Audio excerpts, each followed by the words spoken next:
So I actually had him in my class at Georgia State back in 2017 with Lil Yachty and two of my colleagues, Brandon Peters and Maurice Garland, who are veteran hip hop writers. And we actually broke the internet. How's it going, everybody? I'm Christopher A. Daniel. I'm currently Black Culture Reporter at UATL, which is the Black Culture Division at the Atlanta Journal-Constitution.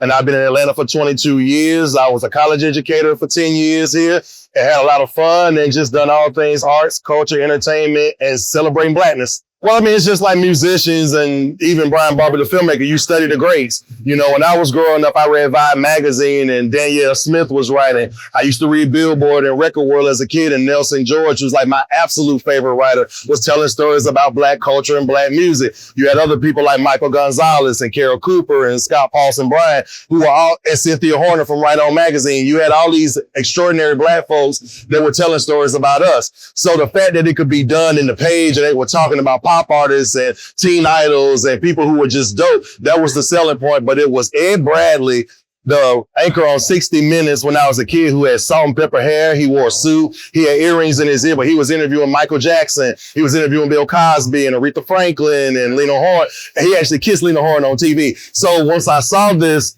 and I saw this Black man that was well-dressed and passionate, and he was very intelligent and articulate, and he was really into what he was doing, I knew that was the career that I wanted for myself. So I just got down a path and just started doing it thanks to my Da Vinci's, as Carlos Santana calls them.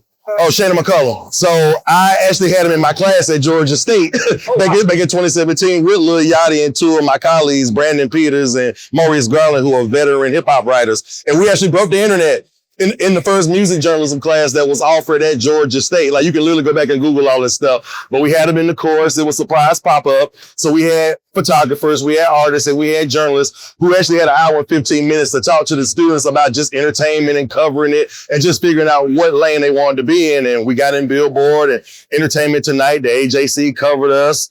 Double XL covered me, but it was still probably one of the most magnificent times in my career, period. Well, I mean, as someone who actually writes for the Atlanta Journal-Constitution and specifically covering Black culture, part of my responsibility, part of my responsibility is, one, celebrating the community and things that's moving forward, but you also celebrate the past and the history and kind of how we got to this point.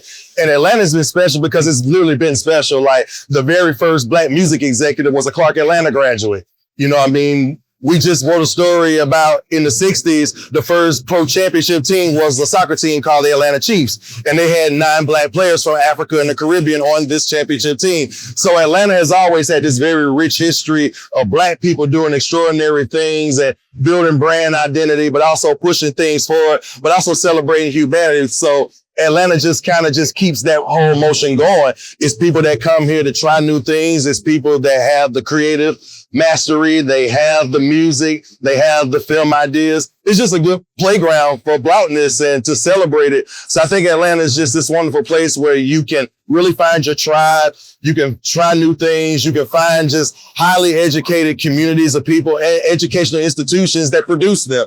So you don't really want for anything here. And I just think Atlanta's just one of those open playgrounds, kind of like Six Flags, where any and every corner of Blackness is just here. So it's important because no matter where you go, it's just an anchor and a place to celebrate us and our contributions to this world. So I'm Christopher A. Daniel, Black Culture Reporter for UATL, the Black Culture Division of the Atlanta Journal-Constitution.